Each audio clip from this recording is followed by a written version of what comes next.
uma da grandeza do Espiritismo é desarmar a pessoa ignorante. Eu já achei bastante importante a rádio, porque ela é uma faculdade, e a TV Mundo Maior está nascendo aí. Não vamos deixar ela morrer. Vamos ajudar da maneira que a gente puder.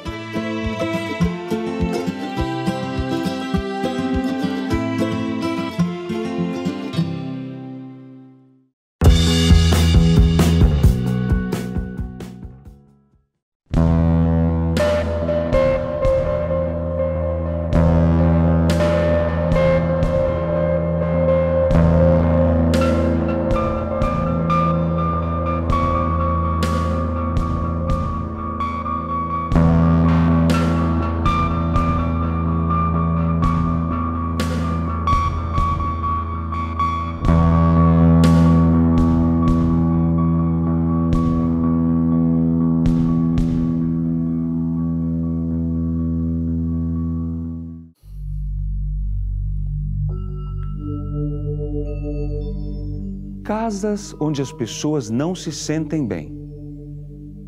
Objetos que se movem, vultos e gritos pelas noites. Obra dos vivos? Ou será que os espíritos podem assombrar as nossas casas? Eu, se fosse você, continuaria assistindo.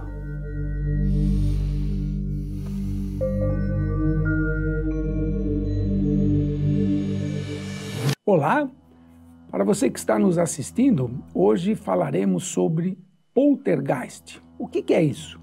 Será que efetivamente a gente pode explicar o que acontece em locais barulhentos? Vamos ver. Escrito e produzido por Steven Spielberg, Poltergeist, O Fenômeno, filme de 1982, é um dos clássicos do cinema de terror.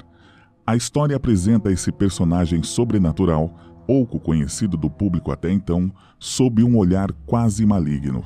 Atualmente, é possível encontrar diversos filmes, documentários e livros que discutem mais sobre essa figura.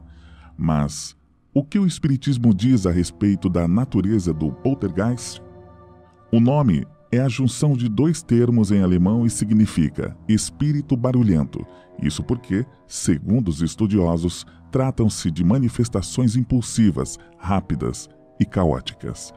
Em geral, são atribuídas a espíritos de criança ou adolescente que gostam de brincar e pregar peças na família a que se afeiçoam. Diferente de outras assombrações amplamente representadas no cinema, os poltergeists se apegam a alguém ou a um grupo, podendo acompanhá-lo fora de casa. Entre suas ações, mais comum estão abrir e fechar portas ou janelas, arremessar ou movimentar objetos e interagir com os membros da família em questão, podendo até mesmo derrubá-los. Apesar de pouco conhecidos, os relatos envolvendo essa figura remontam tempos distantes. Dois pesquisadores publicaram em 1951 uma coletânea chamada Pessoas Assombradas, História do Poltergeist ao longo dos séculos, que resgata casos de 355 a.C. Do século IX em diante, não há um século sem registro de casos envolvendo poltergeist. Na literatura especializada no tema, muitas vezes eles aparecem ligados a fenômenos místicos ou de bruxaria. Martinho Lutero foi um dos responsáveis por difundir o nome poltergeist durante a Reforma Protestante, atribuindo a espíritos desencarnados e demônios eventos físicos extramotores e espontâneos, como chuva de pedra ou correntes de ar em ambientes fechados. No Brasil, a autoria de fenômenos misteriosos, principalmente na zona rural, era atribuída a figuras folclóricas como Saci Pererê. Os séculos XVIII e XIX representaram um declínio na crença às bruxas, enquanto correntes como mesmerismo e espiritismo ganhavam cada vez mais espaço. Foi somente a partir daí que as pesquisas científicas se dedicaram aos poltergeists, resultando em publicações detalhadas dos eventos observados. A ânsia de compreender e desvendar os acontecimentos levou alguns investigadores a se hospedarem em casas famosas pela presença desses espíritos, onde eles puderam acompanhar os fenômenos de perto e evitar possíveis fraudes. Muitas pessoas questionam, por que determinados locais têm ruídos, por que determinados locais acontecem fenômenos inexplicáveis. E nós vamos buscar uma explicação através da revelação que os espíritos nos trouxeram e de algumas comprovações científicas que a gente tem para as análises. Os espíritos são seres eminentemente sociais. Nós não vivemos sozinhos. E nós queremos nos fazer notar. Quando o indivíduo morre, ele perde o seu corpo físico e continua com o seu perispírito. O seu perispírito ainda é matéria, só que é como se fosse uma fumacinha. A fumacinha é matéria, a fumaça de cigarro é matéria, só que está no estado gasoso, no estado vaporizado.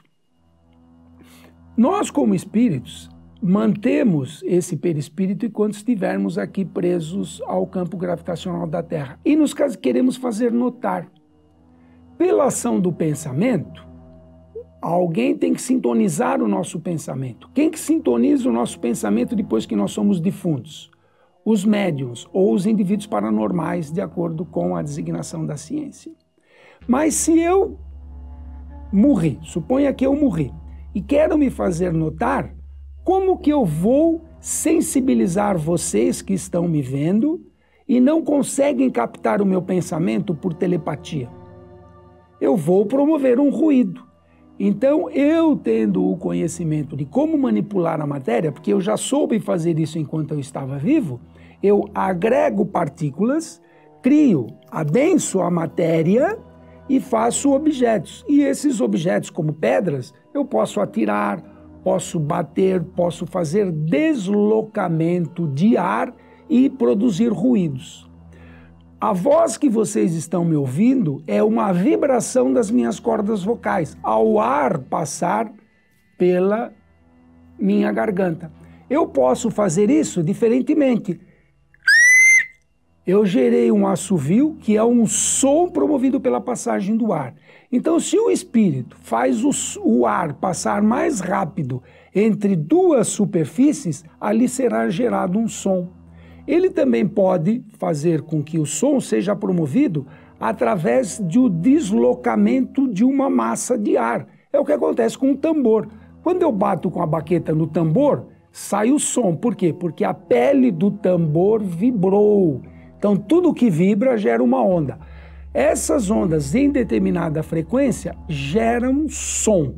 O som é audível. Aí o espírito se faz presente pelo som gerado. Ou ele promoveu um deslocamento do ar, ou ele promoveu o translado de uma matéria. E aí ele empurra uma matéria para bater na outra. Aí tem os sons.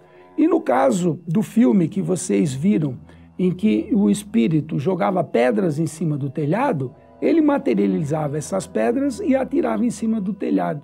Essas pedras passaram a ter uma existência real, que antes era só poeirinha. Como o espírito manipula a matéria?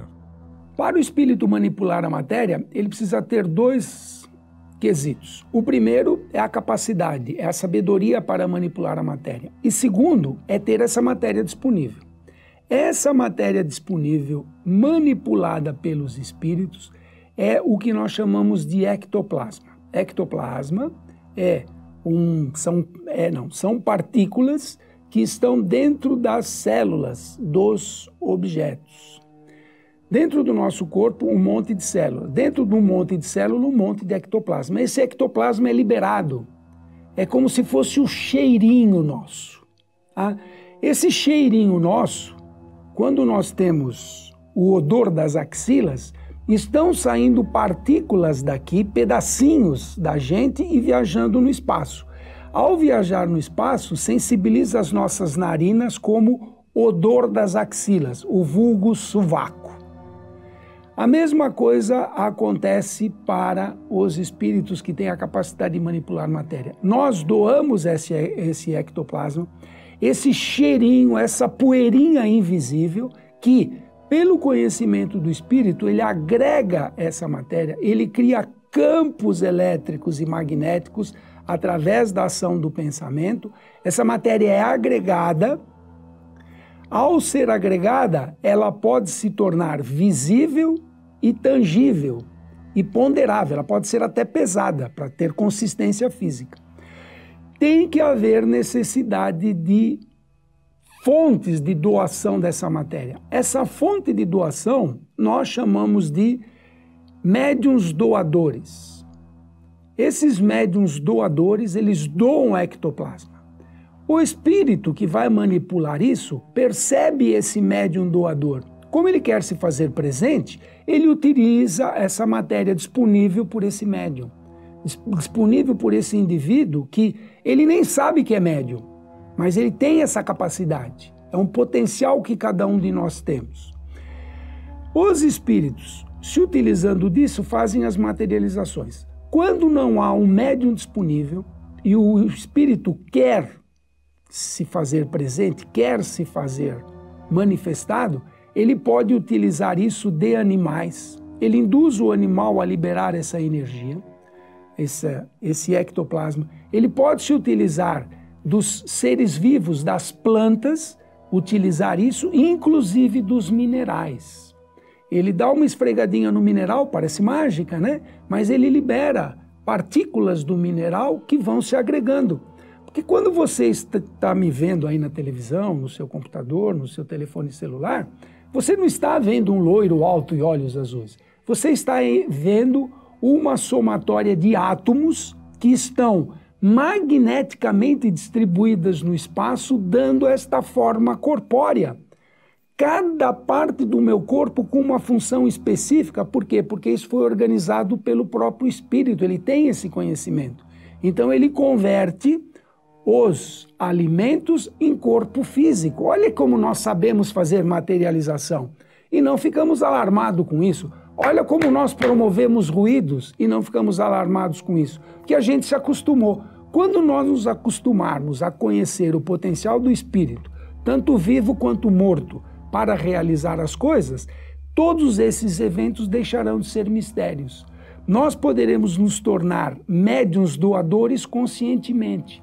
E aqui vai uma informação adicional. Esses indivíduos que têm essa capacidade de doação de ectoplasma podem se tornar grandes médiuns curadores. Por quê? Porque ele tem uma matéria-prima que vai ser necessária para o outro indivíduo necessitado. Então, hipoteticamente, se você está com dor de cotovelo e eu tenho matéria-prima que vai curar a tua dor de cotovelo, suponha que a tua dor de cotovelo seja a falta de molibdênio. E eu tenho dentro do meu corpo excesso de molibdênio. Quem tem dá para quem não tem. Então eu posso doar esse molibdênio que vai entrar na sua corrente sanguínea e você, espírito, vai criar o campo correto no seu cotovelo para que esse tungstênio entre nessa célula que está doendo e ela deixe de ter dor, porque a cura é a troca de uma molécula malsã por uma molécula sã.